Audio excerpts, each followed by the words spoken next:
The time is now to architect a life of excellence. What will we do? Who will we become? We decide today. This is Learn, Do, Become Radio with April and Eric Perry.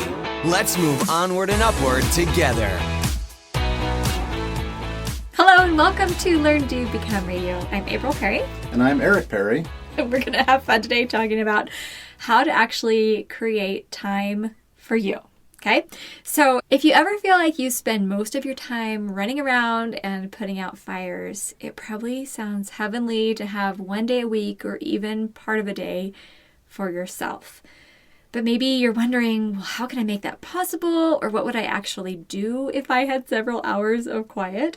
So today's podcast will hopefully spark some creativity and give you ideas to help you regroup and refocus and recommit to architecting a life of excellence.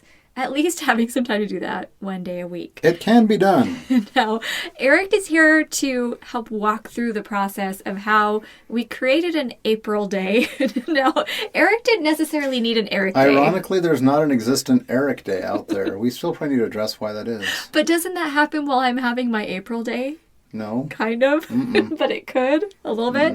Okay, well, you're going to get to hear us talk through some of this, but our goal is that as you listen, you'll be able to think of some ways you can create more space to be able to really replenish and plan and get your feet back under you, because so many times life moves quickly throughout the week. And then weekends come and maybe you're either so tired you just want to rest as much as you can, or then you have family activities or events or obligations.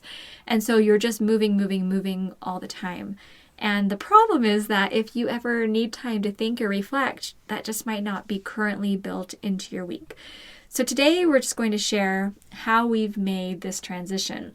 So I had felt like I was a pinball in a pinball machine, really bouncing from one thing to the next. Cue the arcade noises. But as I learned how to get organized, my pace slowed, my home and office became calm, my list started to get checked off consistently, and it was amazing. Now, there was one day that I attended this leadership class at a business conference that Eric and I had attended, and high-level CEOs were coming up to the front of the class, and they were explaining how they structured their time. Now, I was sitting in the back with my notebook and my pen ready, but secretly I was thinking, oh, I'm already organized. I don't know what they're going to be teaching me, or I don't know if any of this is going to apply to my life, especially because I work from home and I've got children. But I proceeded to listen to multiple CEOs explain the concept of working on the business and not in the business. And then I started imagining that that concept could actually be applied to my family and my personal life. And then I got really excited. I was going to say, yeah, even if you're not running a business, I mean, those CEOs were talking about how they would work on their business.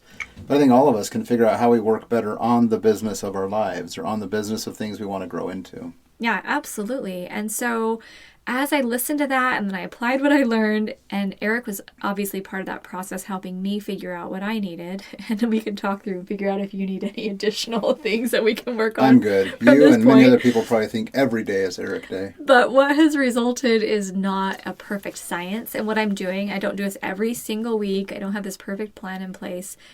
But over the past several years, I have learned how to take a regular, I call it my April day. Insert your name here. You can insert your own name here. And I want to show you really how to do the same thing. So with this episode, we have a planning template that's going to be available for you. So you can find that at learndobecome.com/episode 32. And then hopefully you'll have some ideas you can replicate. But first, we're just going to walk through the foundational concepts.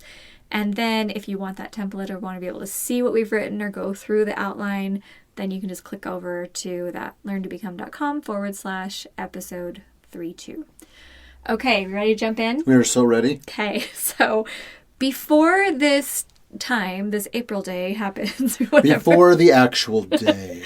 we just want to do a few things in order to really lay a strong foundation for it. So number one is have the appropriate conversations.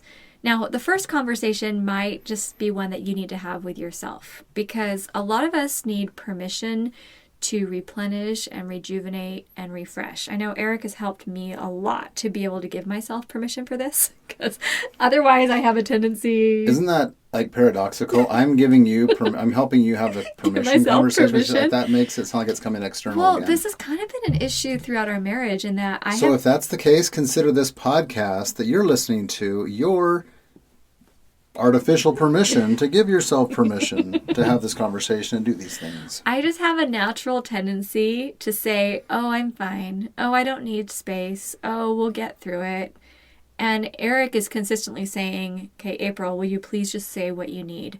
And I really appreciate that because I recognize that not every spouse does that. Well, I think it's part of the human dynamic. And I don't think it's just, women or men. I think it's all humans. We have a tendency to really take care of ourselves last more often than not. And it might seem selfish. And we've talked about this often before at Learn to Become, where it's more of a self-replenishing, right? Yeah. It's self-improving for you to take time to strengthen or solidify yourself so that you're in a better position then to help and serve others. And we talk about sharpening the saw often. That's, something that Eric and I have been learning about in all of our leadership training through college and things like that, of course, you need to sharpen your saw. You don't want to keep working with this dull blade.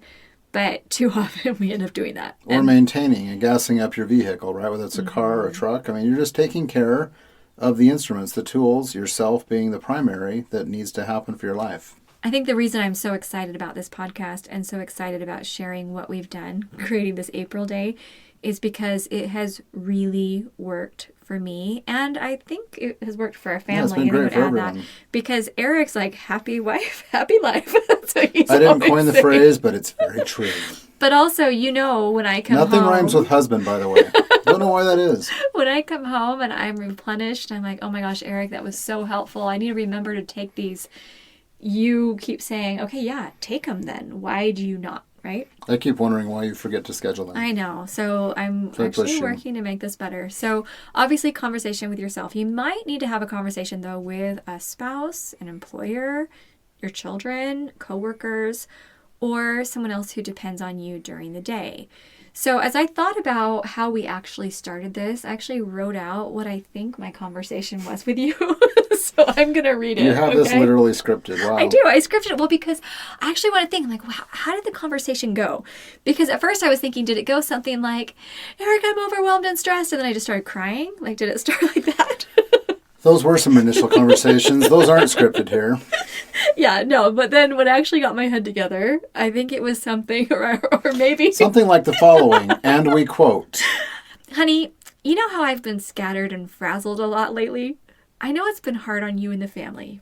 It's been hard on me too, but I think I figured out a way to make things better. I'm planning to take one day a week out of the chaos to replenish, reflect on my goals, think through my projects, and get things set up for the week for our family and business. I'm confident that this is going to help me to be happier and more relaxed, and it will ultimately help me to get more done and achieve the vision that we've been working towards. Unquote. Does that sound like something that sounds a little way too formal? That sounds like a very reasoned, logical, rational, emotionally balanced, stable thing to say. Are you saying it didn't sound like that when it came out? I'm not saying anything. I'm just saying I'm just giving compliments to how that was phrased. Thank you. So that was the intent of my heart. But I think if any spouse, husband or wife, or even your children or a work group, hear you say those types of things, make those types of suggestions in that argument, they're going to say, yeah, that makes a lot of sense. And your day may be a part of a day, right? A few hours. It might be something on a weekend if work can't be, varied up right now. Let's say you're a school teacher and you're like, sorry, I got, students. I got 35 students who depend on me. I can't just take a day off. You might figure out how to carve that out in the first half of a Saturday morning or a Sunday morning. But the point is to figure out the how and the when that you would like to have it happen, and then have these conversations with people who can help make it happen for you. And what I loved is that when I came to Eric and I discussed the idea, I think initially I was thinking, I'm the center of our family's universe, and if I take a day off, everything's going to explode. And Eric's more like, April, I think we're going to be fine if you take some time No, I wholeheartedly acknowledge the fact that she is the center of our universe. Don't let that sound like I diminish that role. But I think we could manage for a few hours while the center of the universe recharged. So even the sun has to go to bed for a few hours every day. But you did have some suggestions regarding which day I took and the hours, because you're like, okay, how about if you go at 10 instead of 8. Because at first I was saying, I'm going to go like from 8 to 5 and have this full day. And you said, well, sometimes we have a little bit of work we need to get done in the morning. What if we scheduled work from 8 to 10, then you leave at 10, and then if you could get home around 3, would that give you enough time to actually get what you need done? And then the afternoon, if I'm running carpool over here, you could be here for Spencer. So we had some conversations. I think you just talk about the basic logistics that need to be covered and what can be adjusted to make it work. Yeah. So that was just a part of our discussion, but it was extremely helpful. But I will add, I did get a little emotional, I think, during one of our conversations, because when you had a couple of suggestions, I interpreted that to mean, Eric doesn't care about me. He doesn't think that I need a day off. And I got a little frustrated. And you're like, April, can you just step back and let's just have a conversation? My recommendation would be here for all people, whether female or male, be careful of the things you assume are meant in a conversation or some statement made, because we can avoid a lot of challenge and struggle and difficulty by not over-assuming. Yeah, it's true. And so I'm learning how to not just jump to conclusions, and just in order to be able to get, what I ultimately need. Sometimes, the conversations are going to be a little bit tricky, and maybe his perspective might be different from mine, or maybe I won't understand where he's coming from, or vice versa. But having that conversation as logically as you can, I totally recommend that. And so the thing is, as I've been really thinking about this process and thinking, okay, well, what are the dynamics out there? What would it be that would maybe hinder a spouse? Or if, let's say that you're a single parent and you're trying to talk to your children about it, there might be some initial pushback or some struggles. But as I thought about it, I realized nobody likes seeing a loved one constantly fall apart. I mean, no one likes that. We all want to live in families where people are stable and they're healthy and they're strong. So when I showed Eric a really simple way to support me in a very specific way, saying, hey, I need this much time to go do XYZ, then he wanted me to have that balance. And really, he's moved heaven and earth to make that happen. He schedules things on other days. He makes sure that, I think my April day is when he does our laundry. Yeah, when it gets put on the calendar and a spouse or anyone else who's supporting you sees that, if they're in support of it, they will schedule according. They'll make adjustments to make that. They protect that space for you. So I'm not saying that I did anything notable there. Substantial. Well, I think it was helpful. And I'm glad. I'm glad it helps. But I think once you have that kind of agreed upon and scheduled somewhere, then the forces around you can then work to protect that space and give you that time to have those experiences. Yeah, and so now, let's say there's a meeting that comes up that's on a Thursday, my April day. Eric will actually say during our planning meeting, okay, so would you want to take your April day maybe Tuesday or Wednesday? So he's helping me reschedule it if needed. And that just means a ton to me, because then I recognize, okay, he doesn't just think I'm off having this heyday and I'm just trying to get away from him or the family. It's None of us really know what she does on her April day. So what do we know? In fact, though, sometimes the morning when April day comes, he just says, hey, it's your day, get going. If I'm, hanging out around the house trying to clean something or whatever, he sends me out, says, go make it awesome. So I do want to just have a little note here that we recognize that not everyone has a supportive spouse. I mean, I support Eric, he supports me, and it's ideal. Or supportive people around you in general, right? I mean, you just may not have all the right things lining up just now to do everything all at once. But we were talking about earlier, if you even start just simply, right, just dedicate an hour or two, whether it's at the library or somewhere else, even in a basement where it's quieter, someplace where you have that solitude and that space, it's going to start making a huge difference for you. Yeah, and that's even what I had started doing, because when our children were young, Eric was strapped for time. I mean, you were home for maybe a couple hours before you'd be going to sleep. I mean, he wasn't home a ton. There was a lot going on in our lives. And so I was doing a lot of just, being there for the children. But I would get a babysitter to come on certain afternoons and just take some of that time. And another creative way to maybe address this is no matter what situation you are in, whether you're at home with children, whether you're working and have different responsibilities and assignments, I really do believe that there is someone else out there in your immediate circle, kind of that environment like you, who would like to do something like this as well. And maybe you figure out a way to kind of trade off responsibilities or duties if it's a work setting, or maybe you and a friend swap off taking care of each other's children. So there's a little 1 to 2 to 3 hour window you can carve out for something like this. Yeah, totally. Okay, so that was number one, having the conversations that need to be had. Number two is block your special day on your calendar as a recurring event. Now, this is one thing I love about Google Calendar is that you can create something and then you make it a recurring, repeating every single week. And then you can change it up if needed, but for the most part, you can keep that in. Now, we have mentioned this a little bit already, that if you can't get a whole day to begin with, totally fine. If it's a few hours in the evening even, because I used to do Wednesday night was my writing night.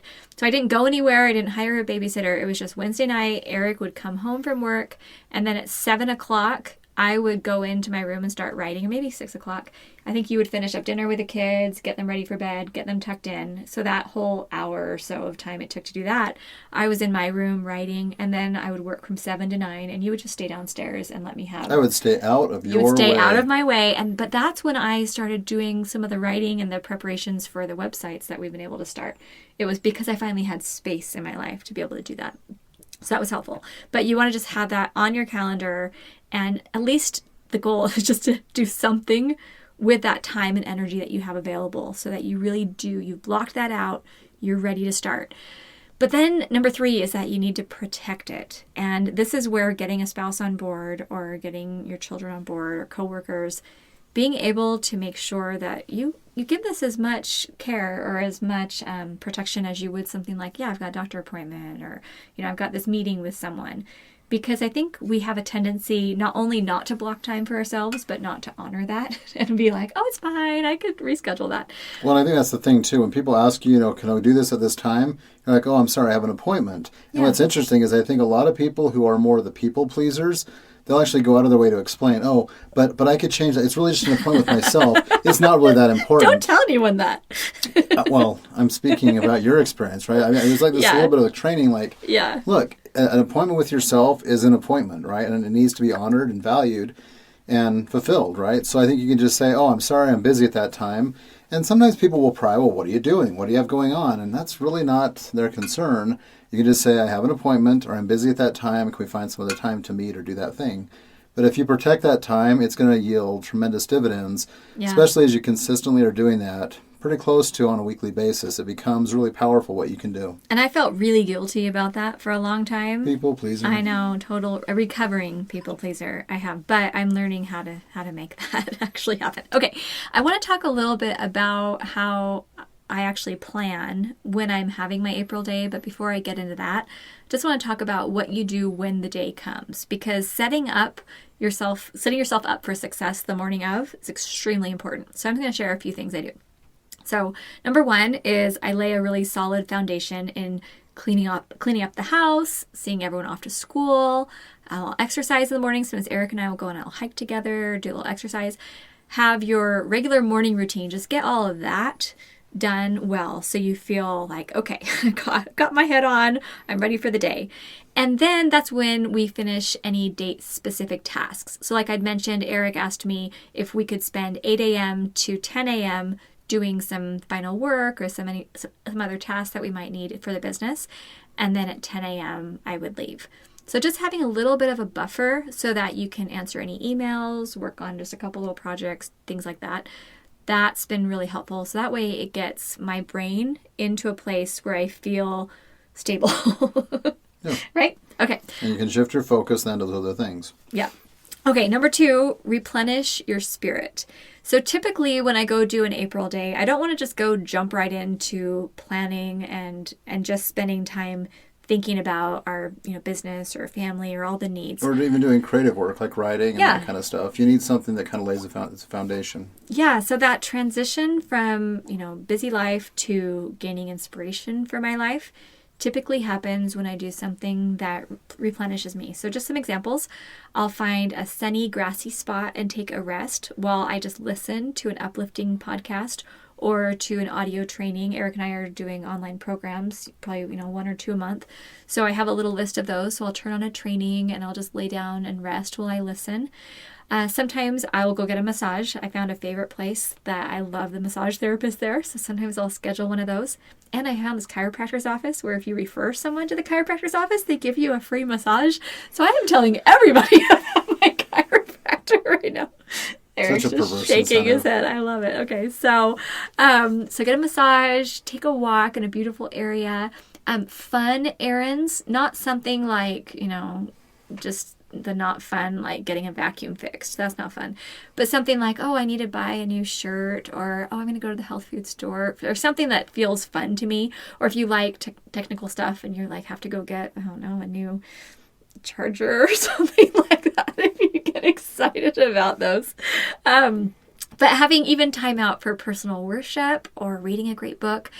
But I like to schedule something to do that just feels fun for me. Now, to be clear, she doesn't do all of those things on every given April day. No, it's picking like one of those day, things to kind of kick it off. So she's not getting a massage each week, just to be No, clear. right. But I think, and I want to be really clear that those are just a bunch of examples of things that really, will help April, like, recharge and revive. I mean, she loves the sun. She loves to rest or take naps. She loves listening and learning. She loves massages. She loves walking in nature. She likes running fun errands, apparently, and other things. So I would just say, just step back as you're kind of planning about what your these days coming in the weeks and months ahead might look like. What are some of those types of little activities that can be simple and inexpensive and close by?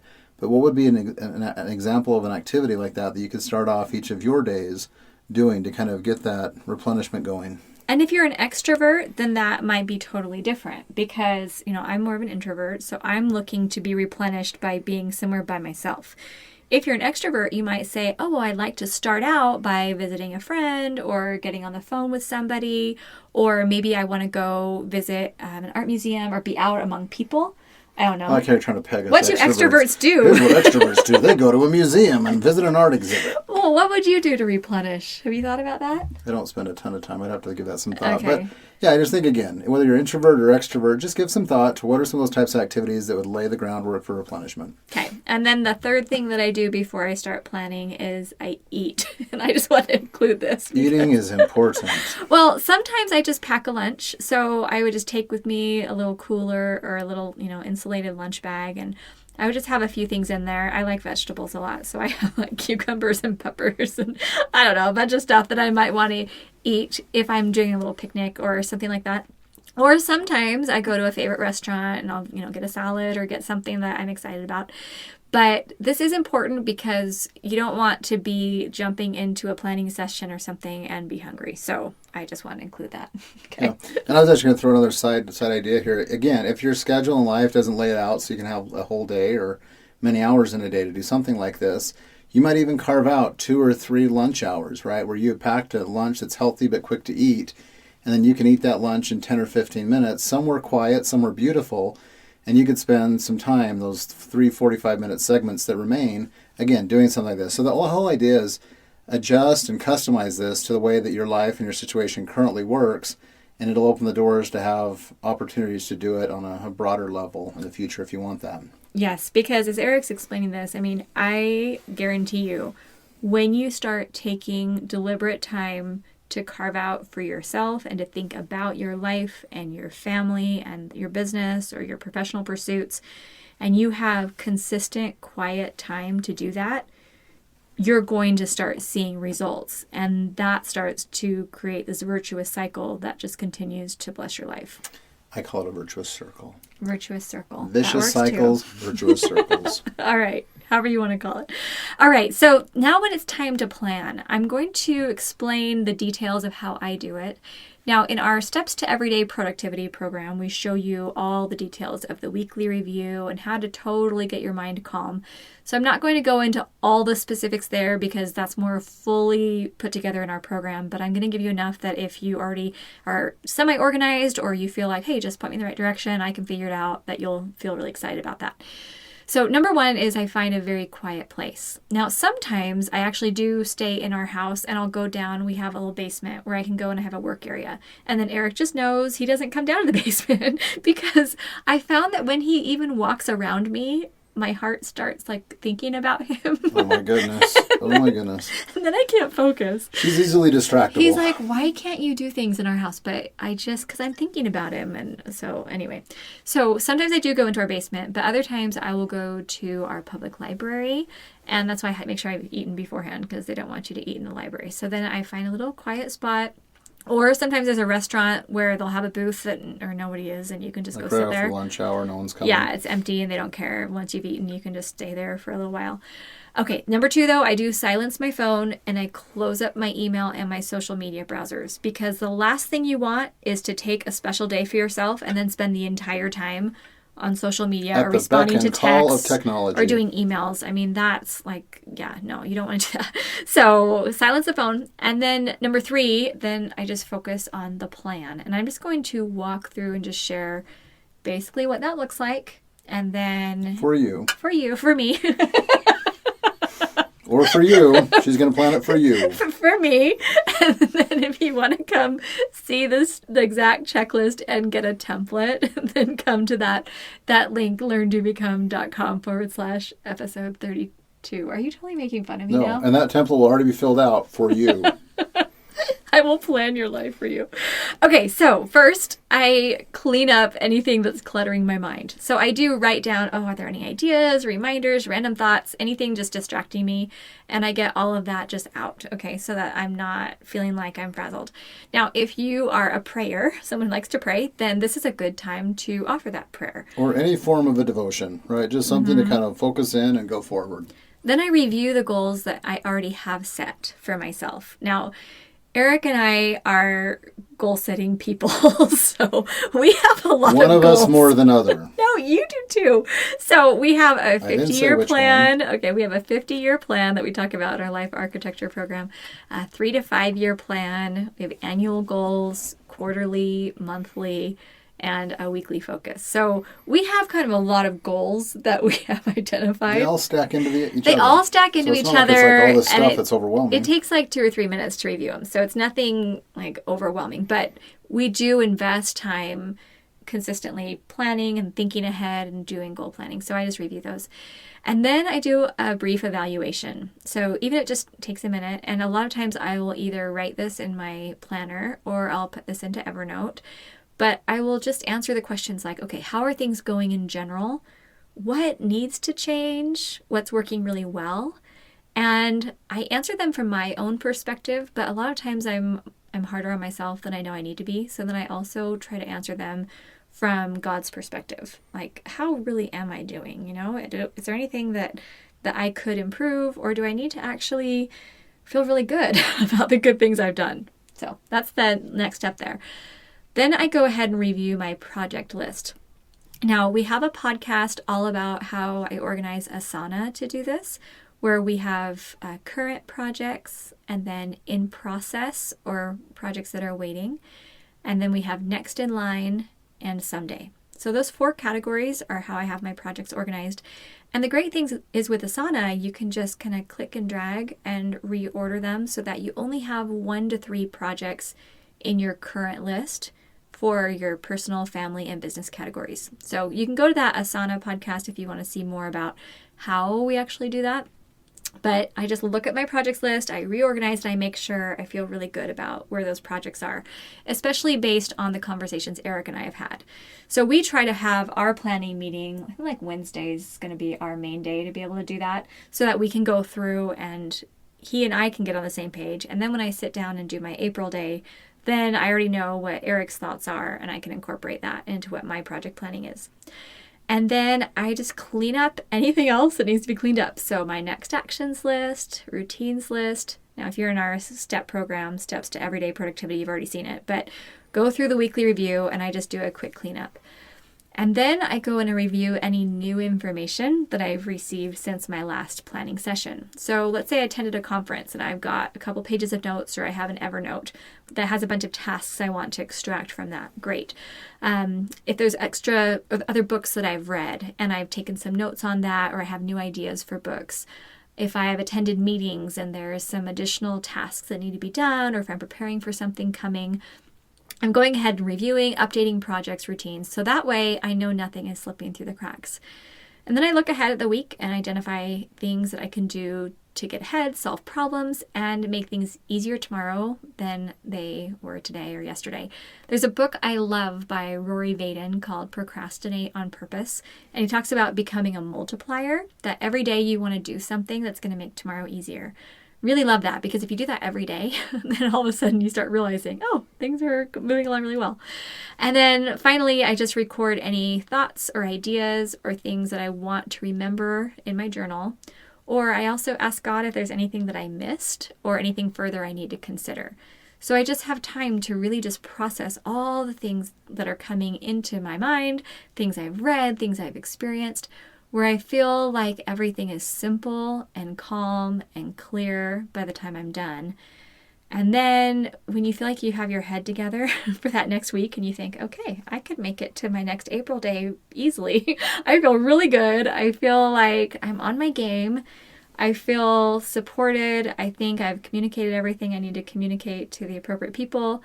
Then I'm done. Then she's finally willing to return to her family and society and re-engage. So after I do that planning, I usually feel so calm and so excited that then it's a really easy transition for me to start writing or doing some other creative work that might be helpful. Anything creative or kind of open-ended and kind of requiring your mind and soul is a lot more easy to do over the next week because all these bases have been covered.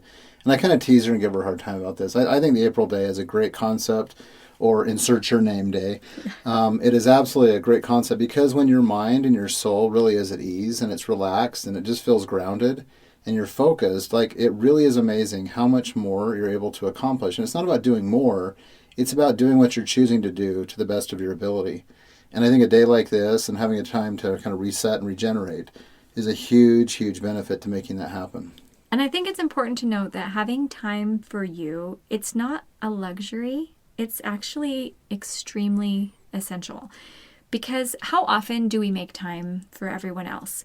I mean, you just think phone calls, emails, all the requests coming in, a lot of things that weren't planned in advance, but someone just needs you right away. I mean, most of the time we're happy to respond and to help and to support. And it's beautiful to be of service. I'm grateful so much for the people who serve me in my life, and I love to be able to be of service.